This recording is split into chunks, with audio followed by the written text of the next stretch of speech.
আসসালামু আলাইকুম। এখন শুনবেন সংবাদ শিরোনাম। ঈদের ছুটির শেষ দিনে পরিবার নিয়ে কর্মক্ষেত্রে ফিরছেন অনেকে। ভিড় এড়াতে আগেভাগে রাজধানীর পথ ধরেছেন কেউ কেউ।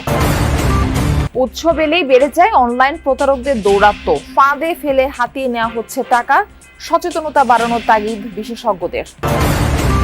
দাবি থাকলেও এখনই শাহজালাল বিমানবন্দরের নাম পরিবর্তন নয়, জানালেন প্রতিমন্ত্রী। অর্থ সাশ্রয় আর দ্বিতীয় রানওয়ে নির্মাণে নজর। ৮ দিন হাসপাতালে, এবার মিলল বেকারির সন্ধান। স্বাস্থ্যমন্ত্রীর ক্ষোভ, সাংবাদিকদের উপর কর্মীদের লেলিয়ে দেওয়ার অভিযোগ হাসপাতাল কর্তৃপক্ষের বিরুদ্ধে। এতক্ষণ শুনছিলেন সংবাদ শিরোনাম, এবার বিস্তারিত। ঈদের ছুটি শেষে প্রিয়জনদের সাথে আনন্দ ভাগাভাগি করে আবার রাজধানীতে ফিরতে শুরু করেছে মানুষ। ভোরে সদরঘাট লঞ্চ টার্মিনালে ঢাকামুখী মানুষের চাপ লক্ষ্য করা যায়। চাঁদপুর, পটুয়াখালী, বরগুনা, ভোলা ও বরিশাল সহ দক্ষিণাঞ্চলের বিভিন্ন রুটের যাত্রীবাহী লঞ্চ এসে পৌঁছাতে শুরু করে। সাধারণ যাত্রীরা জানান, নৌপথে যাত্রা ছিল বেশ স্বস্তিদায়ক। জানান, পরিবারের সাথে ঈদ আনন্দ ভাগাভাগি শেষে আবার কর্মব্যস্ত জীবনে ফিরছেন তারা। আজ শেষ হচ্ছে ঈদুল আজহার 7 দিনের সরকারি ছুটি। যেহেতু আজকে সপ্তাহের প্রথম কর্মদিবস, সকাল থেকে অর্থাৎ ভোর থেকেই কিন্তু আমাদের যে ঢাকা ফেরার যে চাপ সেটি কিন্তু লক্ষ্য করা গেছে। তাছাড়া এখন পর্যন্ত যেটি রয়েছে যে স্টেশনগুলোতে কিছুটা কিন্তু শিডিউল বিপর্যয় রয়েছে, কেননা সকাল 6টা নাগাদ যেই ট্রেনগুলো ছিল সেগুলোও কিন্তু এখনো স্টেশন ছেড়ে যেতে পারেনি। সুতরাং যাত্রীদের ভোগান্তির কথা কিন্তু আমরা দেখেছি যে তারা কিন্তু আমাদের জানাচ্ছিলেন তাদের ভোগান্তির কথা। পাশাপাশি যেই ট্রেনটির সামনে দাঁড়িয়ে আছে সুবর্ণ এক্সপ্রেস, যদি একটু দেখাতে চাই, এই সুবর্ণ এক্সপ্রেসের ছেড়ে যাওয়ার কথা ছিল 7টা 45 মিনিটে, এখন সময় প্রায় 8টা পেরিয়ে গেছে, এখন পর্যন্ত ছেড়ে যেতে পারেনি এই ট্রেনগুলো।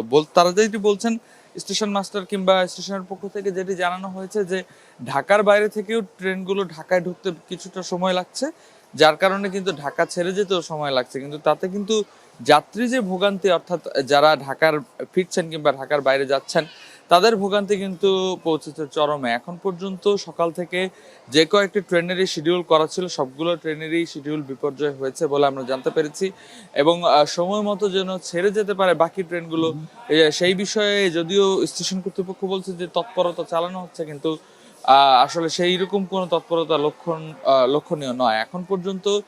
যাত্রীরা যেটি বলছেন যে ভোগান্তি এড়াতে কিন্তু অনেকে ঈদের পরের এই যাত্রাটাকে বেছে নিয়েছেন, যেন ঈদের সময় যেহেতু বাড়তি চাপ থাকে। যে ঈদ উপলক্ষে অনলাইনে অর্থ হাতিয়ে নেওয়ার প্রতারক চক্রের দৌরাত্ম্য বেড়েছে। নানান অপকৌশলে ডিজিটাল অ্যাকাউন্টের দখল নিচ্ছে প্রতারকরা। পাশাপাশি সড়কে এআই ক্যামেরার নাম করে ভুয়া মামলার মেসেজও দেওয়া হচ্ছে। সরকারি সংস্থাগুলো বারবার সতর্ক করলেও সেসব পৌঁছাচ্ছে না প্রান্তিক মানুষের কাছে। বিশেষজ্ঞরা বলছেন, জনগণকে ডিজিটাল শিক্ষায় শিক্ষিত করতে হবে, পাশাপাশি প্রতারকদের শাস্তি নিশ্চিত করতে হবে। গভীর রাতে এভাবে ফোন করে দেখানো হয় গুপ্তধনের লোভ। সেই মহামূল্যবান সম্পদ পেতে পাঠাতে হবে টাকা। শর্ত, ব্যবহার করতে হবে অনলাইন মাধ্যম। কারো কারো কাছে ফোন আসে বিকাশ এজেন্টের ছদ্মবেশে। ছলচাতুরি করে হাতিয়ে নেয় গোপন পিন নম্বর। কারো কাছে চাওয়া হয় অ্যাকাউন্টের সাথে যুক্ত ব্যাংক কার্ডের তথ্য। এসব প্রতারণার চিত্র নজরে এসেছে কেন্দ্রীয় ব্যাংকেরও। জারি করা হয়েছে নতুন নিরাপত্তা নির্দেশনা। এতে বলা হয়েছে, মোবাইল ব্যাংকিং অ্যাকাউন্টের সাথে ব্যাংক কার্ড যুক্ত করতে হলে প্রথমবার সর্বোচ্চ 500 টাকার একটি টোকেন লেনদেন করতে হবে। তবে দুটি অ্যাকাউন্টের নাম হুবহু এক হলে সরাসরি কার্ড সংযুক্ত করা যাবে। ডিজিটাল লেনদেনে সতর্ক থাকতেও নির্দেশনা দেওয়া হয়েছে বাংলাদেশ ব্যাংকের পক্ষ থেকে। সম্প্রতি চালু হয়েছে এআই ভিত্তিক সড়ক আইনে মামলা কার্যক্রম। সেখানেও ফাঁদ পেতেছে অনলাইন প্রতারক চক্র। অনেকের কাছে পাঠানো হচ্ছে ভুয়া মামলার SMS। এ বিষয়েও বাংলাদেশ সড়ক পরিবহন কর্তৃপক্ষ এবং ঢাকা মেট্রোপলিটন পুলিশ পৃথক সতর্কবার্তা দিয়েছে। এতে বলা হয়, একটি অসাধু চক্র বিভিন্ন মোবাইল নম্বর থেকে বকেয়া জরিমানা পরিশোধের বার্তা পাঠাচ্ছে। সাধারণ মানুষকে এ ধরনের বার্তার লিঙ্কে ক্লিক না করা, ব্যক্তিগত তথ্য বা আর্থিক লেনদেন থেকে বিরত থাকার আহ্বান জানানো হয়েছে। কিন্তু এই সতর্কবার্তা আর নির্দেশনাতেই কি প্রতিকার মিলবে? প্রযুক্তি বিশেষজ্ঞরা বলছেন, জনগণকে অনেক বেশি সচেতন আর ডিজিটাল শিক্ষায় শিক্ষিত করাই এসব প্রতারক চক্রের ফাঁদ থেকে মুক্তির প্রধান পথ। সেই সাথে দরকার প্রতারকদের কঠিন শাস্তির ব্যবস্থা। ডিজিটাল প্রতারক চক্রের ফাঁদে পড়ে অনেকেই নিঃস্ব হচ্ছেন।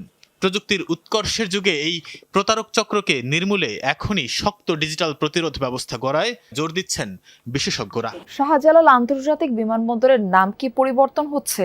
আবারও কি ফিরছে সাবেক রাষ্ট্রপতি জিয়াউর রহমানের নাম? তার সরকার দলীয় এমপিদের দাবি থাকলেও আপাতত নাম পরিবর্তনে সরকারের কোনো পরিকল্পনা নেই বলে জানিয়েছেন বিমান প্রতিমন্ত্রী। বলেন, জিয়ার নাম পরিবর্তন করে আওয়ামী লীগ 16,000 কোটি টাকা ক্ষতি করেছিল সরকারের। আবারও নাম পরিবর্তন করতে গেলে খরচ হতে পারে 40 থেকে 50,000 কোটি টাকা। তাই নাম পরিবর্তনের রাজনীতির চেয়ে শাহজালাল বিমানবন্দরে দ্বিতীয় রানওয়ে নির্মাণ ও ডিসেম্বরে 3rd টার্মিনাল চালুর উপর জোর দিচ্ছে সরকার। সাবেক রাষ্ট্রপতি জিয়াউর রহমানের নামে 1983 সালে নামকরণ করা হয়েছিল দেশের প্রধান ঢাকা আন্তর্জাতিক বিমানবন্দরের। আওয়ামী লীগ সরকার 2010 সালে জিয়ার নাম পরিবর্তন করে দেয় হযরত শাহজালালের নাম। গণ অভ্যুত্থানে আওয়ামী লীগ সরকারের পতনের পর ত্রয়োদশ জাতীয় সংসদ নির্বাচনে জিতে ক্ষমতায় বিএনপি। সরকার দলীয় সংসদ সদস্যদের অনেকের দাবি শাহজালাল আন্তর্জাতিক বিমানবন্দরের নাম পরিবর্তন করে জিয়াউর রহমানের নামে নামকরণের। বিমান প্রতিমন্ত্রী জানান, আওয়ামী লীগ জিয়াউর রহমানের নাম পরিবর্তন করে শাহজালাল রাখায় সে সময় সরকারের প্রায় 16,000 কোটি টাকা ক্ষতি হয়েছিল।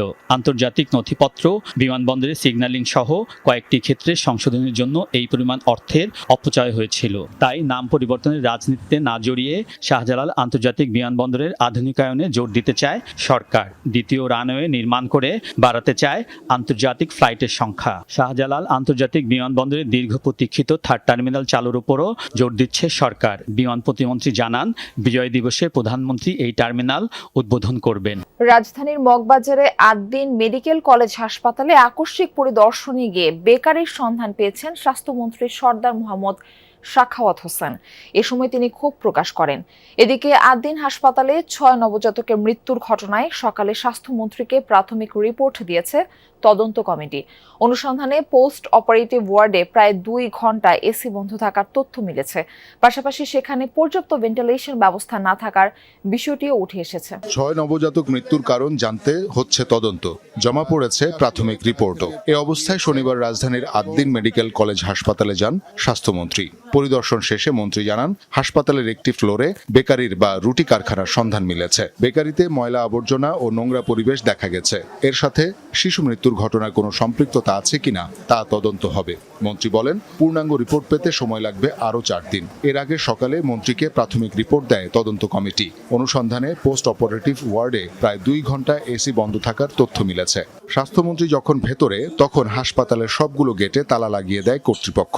বাধা দেয়া হয় সাংবাদিকদের প্রবেশে। এক পর্যায়ে কর্মীদের লেলিয়ে দিলে তারা চড়াও হয় সাংবাদিকদের উপর। ছিনিয়ে নেওয়া হয় কয়েকটি টেলিভিশনের ক্যামেরা। নারায়ণগঞ্জে কিশোর গ্যাংয়ের দৌরাত্ম্য ভয়াবহ আকার ধারণ করেছে। মাদক ব্যবসা নিয়ন্ত্রণ, ছিনতাই, ডাকাতি, চুরি সহ বিভিন্ন অপরাধে জড়িয়ে পড়ছে তারা। সচেতন নাগরিকরা বলছেন, রাজনৈতিক পৃষ্ঠপোষকতার কারণে কিশোর গ্যাংয়ের সদস্যরা বেপরোয়া হয়ে উঠেছে। পুলিশ বলছে, কঠোর আইন প্রয়োগের পাশাপাশি প্রয়োজন সামাজিক প্রতিবাদ ও অভিভাবকদের সচেতনতা।